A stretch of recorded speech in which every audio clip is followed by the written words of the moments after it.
আমাকে কিছু বলার সুযোগ করে দেওয়ার জন্য। আপনারা কেমন আছেন?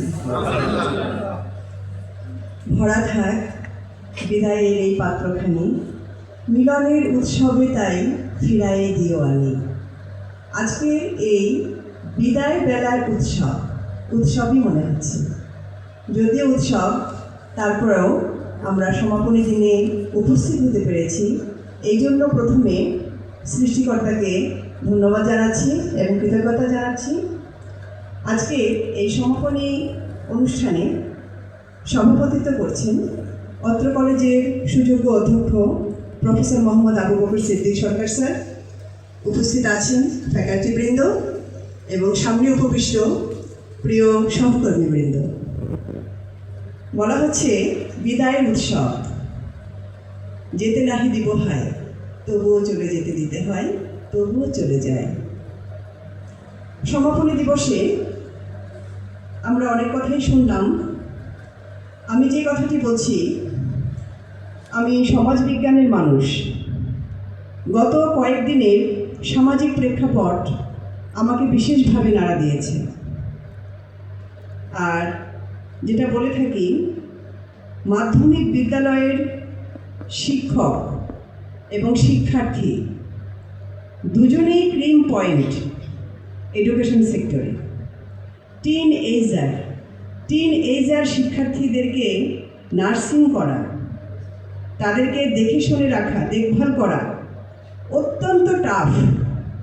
আমাদের নিজেদেরও সন্তান রয়েছে, নিজেদের ছোট ভাই বোন রয়েছে এবং সামনে শিক্ষার্থীবৃন্দ রয়েছে। তাদেরকে হ্যান্ডেলিং করা কতটাই টাফ। আমরা দেখতে পাচ্ছি যে টিন এইজার যে কোনো সময় যে কোনো সিদ্ধান্ত নিয়ে নেয় এবং তাদের সেই সিদ্ধান্তের কারণে পরিবার তথা দেশ, সমাজ, প্রতিষ্ঠান অনেক বেশি ক্ষতিগ্রস্ত হয়।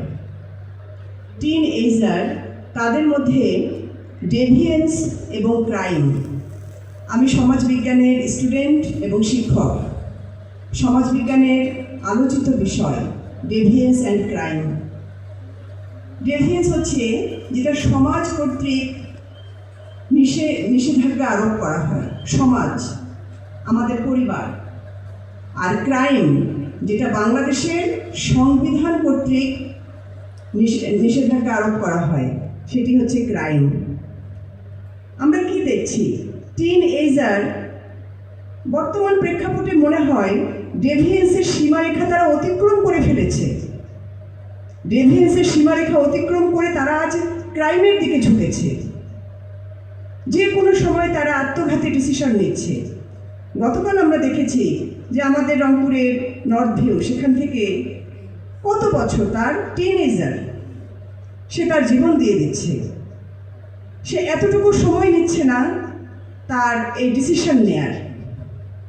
তো তাদের এই ক্রাইমের যে বিস্তৃতি ব্যাপক হারে বৃদ্ধি পেয়েছে, তার পেছনে অনেক রকম কারণ আছে। সমাজবিজ্ঞানী হিসেবে আমরা অনেক রকম কারণ আলোচনা করি।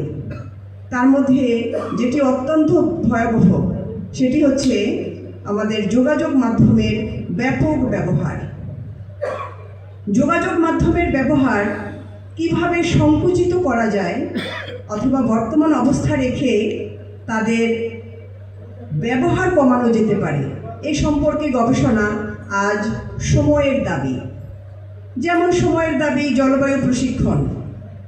গোটা বিশ্বব্যাপী জলবায়ু পরিবর্তিত হচ্ছে, তার কারণে জলবায়ু বিষয়ক বিভিন্ন রকমের কর্মশালা অনুষ্ঠিত হচ্ছে, প্রশিক্ষণ অনুষ্ঠিত হচ্ছে। কারণ এই জলবায়ুর সঙ্গে আমরা গোটা পৃথিবী সম্পর্কিত, উদ্ভিদ এবং জীব সবিশেষে সকলেই আমরা এর সঙ্গে সম্পর্কিত। সেই রকম আজ আমাদের শুরু হয়েছে কালচারাল ডিফিউশন। এই সাংস্কৃতিক অগ্রগামিতা, সাম্রাজ্যবাদ, এটিকে আজ রুখে দেওয়ার সময় এসেছে। টিন এইজার, তাদের হাতে যোগাযোগ মাধ্যমের ব্যাপক ব্যবহার কিভাবে কমানো যেতে পারে? আমার বাড়িতেই রয়েছে আমার সন্তান, আমি তো নিয়ন্ত্রণ করতে পারছি না। সামাজিকভাবে, পারিবারিকভাবে যখন নিয়ন্ত্রণ করতে পারছি না, তখন এগিয়ে আসতে হবে সাংবিধানিকভাবে, আইনগতভাবে। কারণ তারা আইন লঙ্ঘন করছে। তারা আত্মহত্যার মতো যে কোনো বিষয় যে কোনো সময় তারা ঘটাতে চাচ্ছে এবং ঘটিয়ে দিচ্ছে। এর ফলে পরিবার, সমাজ আমরা হুমকির সম্মুখীন হচ্ছি।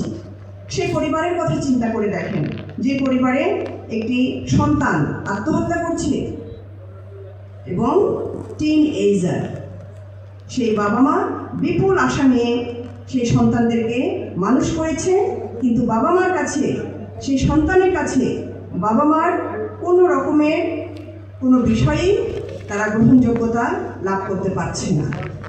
আজ আমরা বাবা মা হিসাবে নিরুপায় হয়ে গেছি। কাজে এখন দেশের সংবিধানকে এগিয়ে আসতে হবে। তোমার হলো শুরু, আমার হলো সারা, তোমায় আমায় মিলে এমনি বহে ধারা। আজ আপনাদের এখানে শেষ হচ্ছে, কিন্তু আপনাদের শুরু হচ্ছে প্রকৃতপক্ষে আপনাদের পেশাগত ক্ষেত্রে, আপনাদের কর্মক্ষেত্রে, আপনাদের